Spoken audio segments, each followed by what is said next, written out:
S&P 500 Index SPX, long-term, chart analysis. Last week's overview.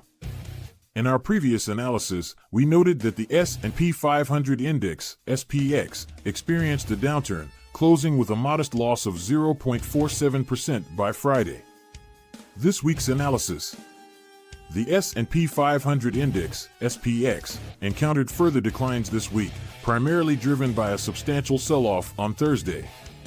Overall, the index decreased by 1.37% for the week, yet we maintain a bullish stance. The 200-day moving average effectively halted declines in early August. Our conservative S&P 500 strategy is specifically designed to safeguard investors against bear markets.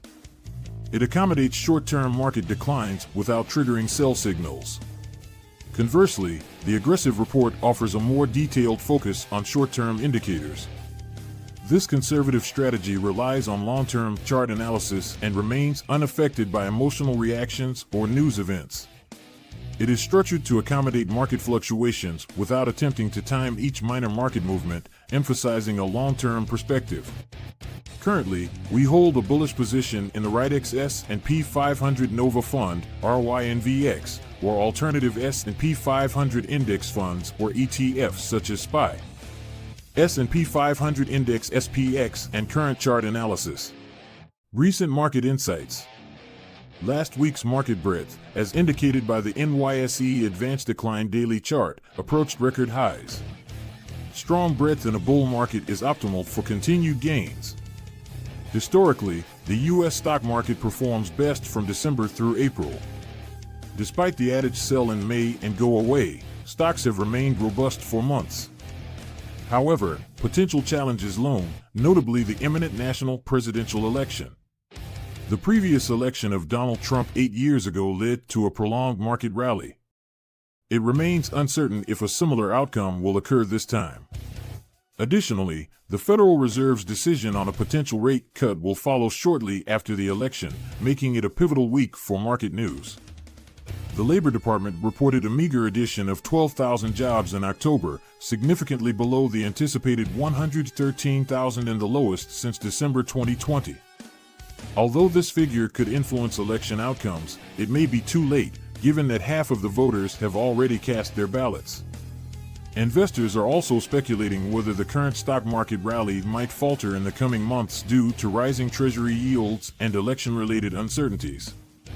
Economic reports and market outlook.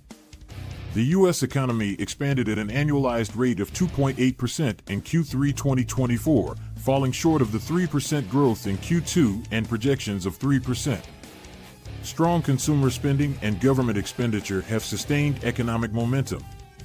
In September, the Personal Consumption Expenditure Price Index rose by 0.2% month-over-month, aligning with market expectations, while the core index increased by 0.3%, its highest in 5 months. Unemployment benefit claims decreased by 12,000 to 216,000 for the week ending October 26, reinforcing the resilience of the U.S. labor market against the Federal Reserve's tight monetary policy.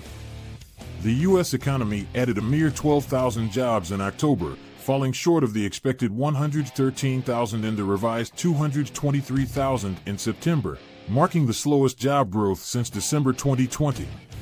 Factors such as Hurricanes Helene and Milton and Boeing strikes impacted employment. The unemployment rate remained steady at 4.1%. The ISM manufacturing PMI fell unexpectedly to 46.5 in October 2024 from 47.2 in September, below forecasts of 47.6, signaling continued contraction in the manufacturing sector. Conclusion.